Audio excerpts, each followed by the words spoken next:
Breaking this morning, new information from the Epstein files now leads to the arrest of former Prince Andrew. Hear what British police are now saying is the reason for the arrest.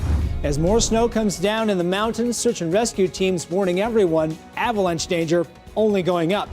And new discovery below Alta selling out an archaeological presentation. See what you have your second chance to learn more about Utah's mining history later today.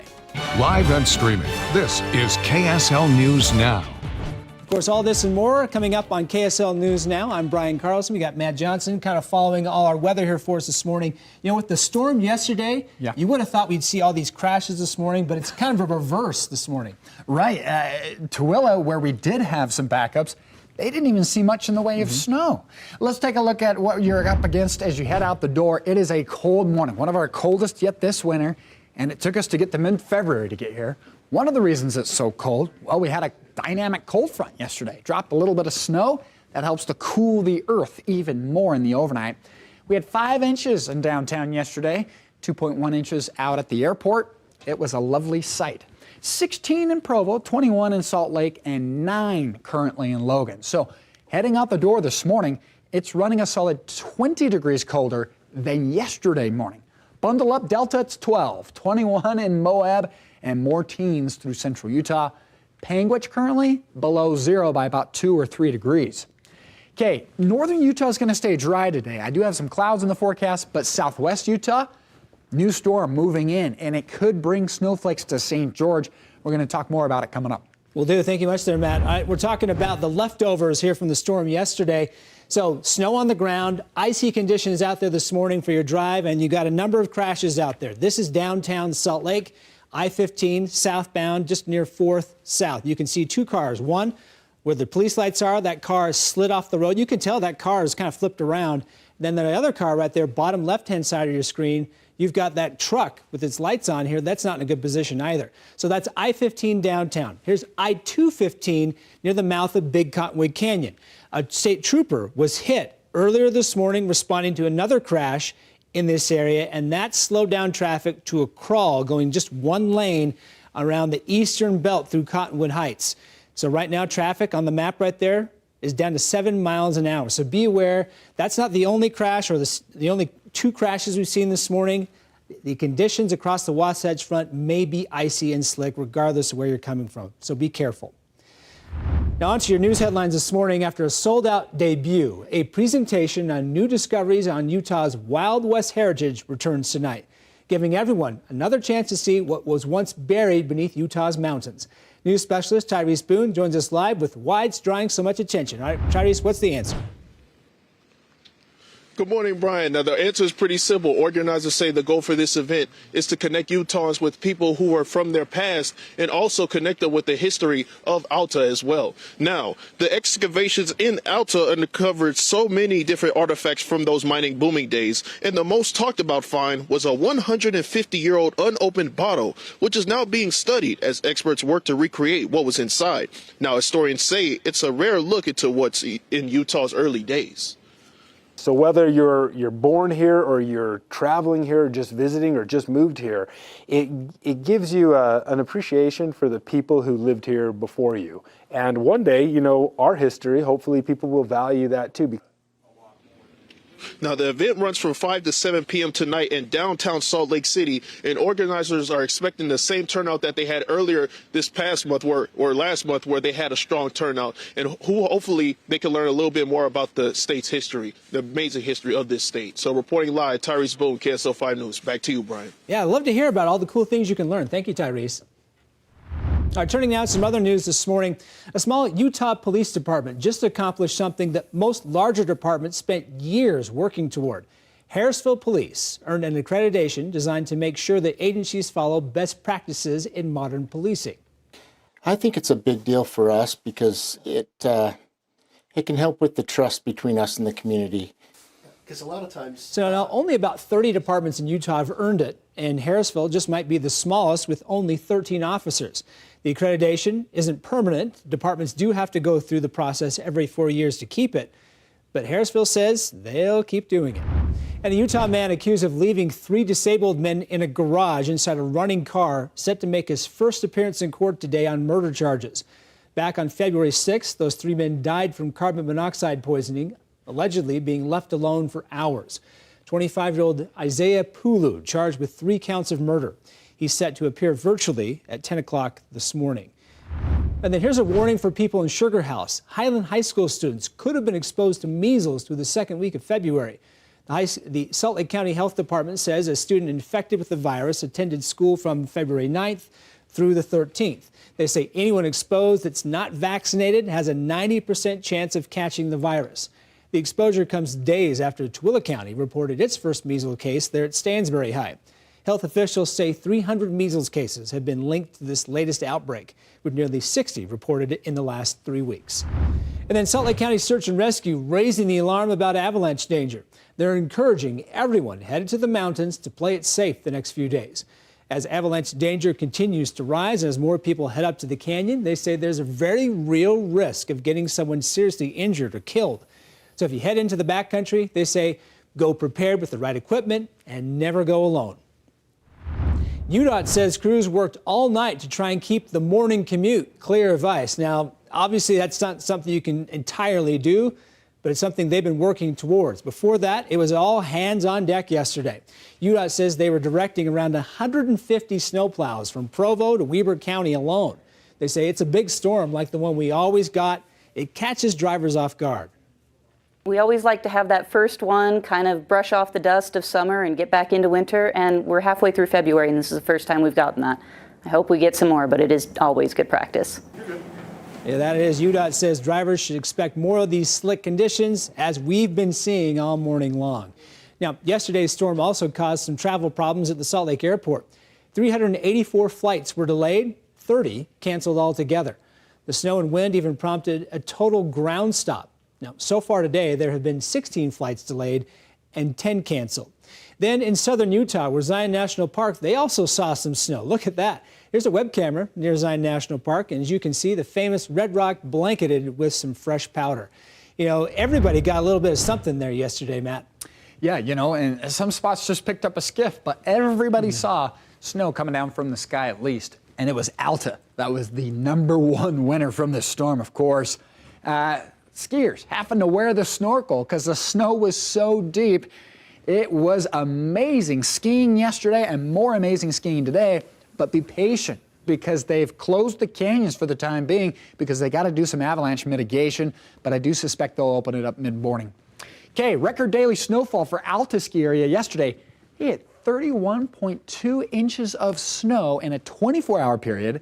Now, the storm total is up to 48 inches.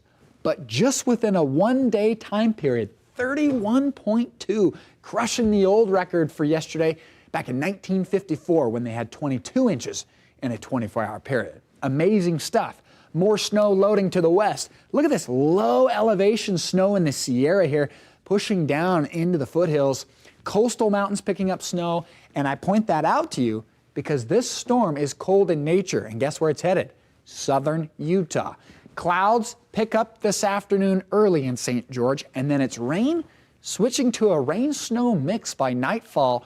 Could be talking about a little bit of snow up towards Gunlock, Snow Canyon, maybe even Rockville and Virgin. We'll talk more about that coming up. All right, looking forward to it. Thank you much, Matt. Turning now to some global breaking news this morning. Britain's former Prince Andrew Mountbatten Windsor has now been arrested. Police say he was arrested on suspicion of misconduct in public office. This comes as the police force there says they were investigating allegations that a woman was trafficked to him by Jeffrey Epstein. Now, with recently released Epstein files also claiming Andrew shared sensitive information with the convicted sex offender while serving as the UK's trade envoy. The former prince has denied all allegations of wrongdoing. Then also this morning, a court has sentenced former South Korean President Yoon Suk-yeol to life in prison, despite prosecutors seeking the death penalty. Yoon was convicted of leading an insurrection after declaring martial law and ordering troops to storm Parliament in December of 2024. Supporters and opponents gathered outside the courthouse in Seoul to watch the proceedings. Yoon had denied the charges and claimed opposition lawmakers were obstructing the government. And right now, the U.S. Department of Defense sending more warships and defenses, including submarines and more to the Middle East in preparation for a possible attack on Iran. NBC News reports that the military buildup comes as the U.S. and Iran are still talking in Geneva to help prevent an escalation. The Trump administration has insisted that Iran agree to restrictions to its missile and nuclear programs. Iran has called the idea, quote, out of the question. But a U.S. official has said no final decisions about potential military action have been made as of yet. Turning now to California with a tragic update to missing backcountry skiers caught in an avalanche. The search near Lake Tahoe now turning into a recovery mission. Right now, 8 skiers are confirmed killed. 1 still missing and is presumed dead. Blackbird Mountain Guides, which led the trip, called it an enormous tragedy, the saddest event their team has ever experienced, saying both clients and highly experienced guides were lost. Experts say it's one of the deadliest avalanches in recent memory near Lake Tahoe. And then new this morning, FEMA has been ordered to stop all travel for its workers. The Department of Homeland Security says this is over the partial government shutdown affecting the federal agency. That means employees with the boots there on the ground can continue to work, but no new workers can help, and deployed employees can't come home until their projects are completed.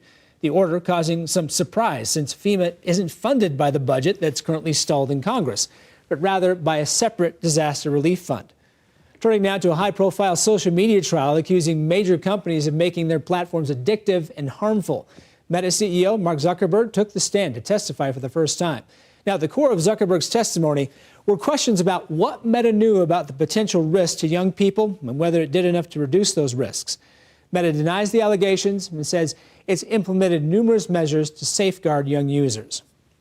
And this morning, we are learning that a growing number of Democrats plan to boycott President Trump's State of the Union address next week, instead of on demonstrating against the administration in the chamber like they did last year. A number of lawmakers plan to attend a rally on the National Mall called the People's State of the Union. The event will profile leaders and people affected by Republican policies, including federal workers who lost their jobs. Trump's address to a joint session of Congress scheduled for Tuesday. The Major League Baseball Players Association has elected a new leader. The union announced yesterday that Bruce Meyer will take the reins as the executive director. It was a unanimous vote to elevate the deputy director and the lead labor negotiator. The announcement of Meyer comes amid a tumultuous last few days for the union after Tony Clark resigned abruptly this week. His departure followed a revelation from sources that said an outside firm discovered Clark had an inappropriate relationship with a subordinate who is also his sister-in-law. And there's a new way for book lovers to experience their favorite stories. Audible announced the rollout of what it calls immersion reading in its app. Customers who own both the audiobook and the Kindle ebook versions of a title can now follow synchronized highlighted text as the narrative plays. Audible says that finding eligible titles is actually easy. The app will automatically show you which ebooks have audiobook matches. Audible says combining reading and listening can improve your focus and comprehension. The company's data shows users who do both consume nearly twice as much content each month. Now, I'll tell you, for you're someone who has a struggle with reading, that's a real game changer right there, Matt. Oh yeah, totally. Love that. Yeah. Okay, we're going to take a look, Brian, at some of the snow totals we've had from this storm alone, not including the entire storm cycle that started last week. Alta, within the last 2 to 3 days, 48 inches, 46 at Snowbird, Brighton 41, 40 for Solitude. I mean, these are big numbers, and we have been in a snowdrop, so this is nice to see. Right around 3 feet for Bryan Head and Park City. Powder Mountain picked up 2 feet. The list continues. Beaver Mountain, Deer Valley Snow Basin, right around 2 feet of snow from this storm system. And even Nordic Valley picking up 11 inches of snow. They were finally able to open back up because they've got snow on the ground. Smithfield, you picked up a foot, 11 inches for Woodland Hills, 9 for Hiram. Brigham City, anywhere between 8 and 9 inches. Downtown Salt Lake City, 5. 3 for Cedar and Salt Lake City. At the airport, doing about 2.1 inches. That's their biggest snowfall in 337 days. I've got low pressure over California, rain in the valleys, snow, even in the foothills of the Sierra, all the way down to Auburn off I-80. Now you look in the state of Utah and we have cloudy skies today across the north. Rain, snow showers for St. George this evening. That will spread across the state. I'm talking about accumulating snowfall for a lot of cities down in the south. Escalante could do 4 to 10 inches. Central Utah, maybe even the southern Wasatch, picking up a little bit of snow late tonight. This is 3 a.m. Friday, snow band from Delta out towards Provo. That might even tag Salt Lake City. It then moves out of here, but we have some snow showers by Friday evening across the north. So not a big system, but it could produce some snow showers for the Wasatch, especially in the mountaintops. Now, Salt Lake City south, trace to an inch. Central, southern Utah, talking about more accumulating snowfall, 1 to 4 generally, but some hot spots like Fillmore, even out towards Escalante, Cedar City, Enterprise could do more, maybe on the order of 4 to 10 for south central Utah through the higher elevations. I got 35 in Richfield and a chance for snow showers this evening. That's for South Sevier and even into Fillmore. Down to the south, Panguitch, you've got snow, 33 in Cedar City, and I think a lot of this rain and snow shows up late afternoon and into the evening. Logan, you got 32, cold with lots of snow on the ground. Heber City, 32 for a high, temperatures topping in the mid and upper 30s for the Wasatch Front, 35 for Provo. St. George, PM rain snow showers, 44 Friday, warming and drying through the weekend, and then we lock it out at 62 next week. Mild weather and maybe a storm on Tuesday. We'll watch that. Wasatch Front, 36 snow showers, 42 on Saturday. We're then going to go for dry weather into early next week, but another storm system working in rain showers by Wednesday. We'll take it. Thank you much there, Matt. All right, the fresh round of snow, great news for Utah's ski resorts, but especially for Nordic Valley. After opening in January, the resort was forced to temporarily close last week because of the lack of snow. But as you can see, they had snow coming down there yesterday. The slopes there are also covered, and now Nordic Valley announced they're planning to reopen tomorrow. The resort says skiers should check its website for the snow report as well as any changes. And this morning, multiple groups urging state leaders to pay more attention to Utah's water. The Center for Biological Diversity sharing a new report that says inland Port Authority developments on the Great Salt Lake Basin will stress water resources. They specifically are criticizing Senate Bill 225 for capping water use on inland port projects, but only in Salt Lake City. Everywhere else can, it's free reign to use as much water as you want. And that's hugely, hugely problematic because these areas don't have a lot of water. Now, the group is especially concerned about 2 potential data centers in Tooele and Utah counties, while Senate President Stuart Adams says the state needs data centers as it competes for AI technology. So here's a heads up. After 4 years of requiring reservations, Arches National Park not bringing back its timed entry system this year. That system was implemented as a pilot program in 2021 during the summer months when visitation surged following the COVID pandemic. Now, July last year, park rangers paused it, citing a drop in visitors during the hottest time of the year. So officials are now warning if you plan to come during the peak times, the timed entry is gone. So summer weekends and holidays, you should expect lines at the entrance and limited parking inside the park. And happening now, Sandy is asking for your help to name a new recreation center. The $23 million facility will open next year with a gym, pickleball courts, and an indoor track. It will replace the decades-old Alta Canyon Sports Center, which was demolished last year. However, the city plans to keep the popular outdoor pool. So anyone who wants to help name it can fill out a survey on the city's website.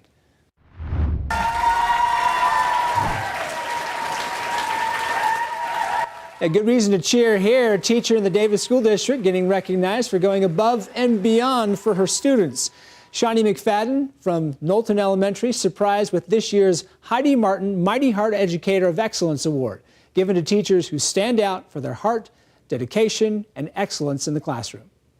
I want them to know that they can do it, that everybody has potential, everybody can learn, everybody can grow. It looks different for everybody, but everybody can make progress. Yeah, I love the optimism. The award she received includes a $10,000 grant for the school. McFadden says she plans to invest the money back into her students. Glad she's doing that. And we've made some investments with our snowpack, but we're paying for it on the road here this morning, Matt. Yeah, we are. We've had a couple of setbacks. Please be careful. Side streets in downtown and most cities north of Salt Lake having a little bit of snow left over. Beautiful sunrise over a wintry-looking Salt Lake City. For once, we've got snow on the ground, 5 inches of it downtown right now. As you look at the temperatures, it's cold in the wake of yesterday's cold front. I got 20s and teens. Tooele's 18, 9 in Logan, 6 in Evanston, Heber, you got quite a bit of snow on the ground. It's -1. 2 below in Panguitch, 14 in Cedar City, teens for Kanab, Milford, Richfield. Price is 13, the same for Blanding. Cold air in place and more cold air coming as this storm system in California is going to be rushing into southern Utah. It's cold enough that it could produce rain-snow showers later this afternoon and evening, even down to St. George. 33 in Cedar City. These snow showers are later today as well. I've got clouds and dry weather in the north, but hey, we got another storm system in the 7-day. Check it out.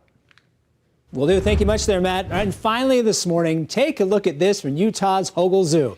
Our snowstorm, dream come true for the zoo's 2 popular polar bears. You can see those animals climbing around in the fresh powder, playing, having fun. Hogle Zoo's website says polar bears love to roll around in the snow to clean their fur. Well, it's a lot of fun show for all of us. Thanks for joining us on KSL News Now.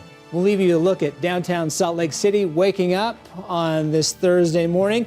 Calm start to the day, but it's icy conditions out there. Be careful if you're driving around this morning.